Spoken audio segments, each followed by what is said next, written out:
Maharashtra bulletin, नई सोच नई दिशा। देवलाली कैंप के निवासी संतोष परदेशी तथा चिकिया पर शहर ने विभिन्न पुलिस थाने में अपराध दर्ज है।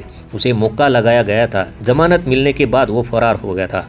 आरोपी अंबड़ औद्योगिक क्षेत्र में होने की जानकारी पुलिस उपनिरीक्षक गुलाब सोनार को मिली थी। पुलिस ने वहां पर जाल बिछाकर उसे गिरफ्तार किया। देवलाली पुलिस उसे 1.5 साल से ढूंढ रही थी। उसे गिरफ्तार करने के बाद देवलाली पुलिस के हवाले कर दिया। पुलिस आयुक्त संदीप कर्णिक, पुलिस उपायुक्त प्रशांत बच्छाव, सहायक पुलिस आयुक्त संदीप मिटके, डॉक्टर समाधान हीरे और अपराध शाखा के वरिष्ठ पुलिस निरीक्षक विद्यासागर श्रीमनवार के मार्गदर्शन में पुलिस अधिकारी और कर्मियों ने गुलाब सोनार, यशवंत बेंडकोली, नंदकुमार नांदुर्डीकर, प्रकाश महाजन ने ये कार्रवाई की। महाराष्ट्र बुलेटिन के लिए अतुल पवार, नासिक।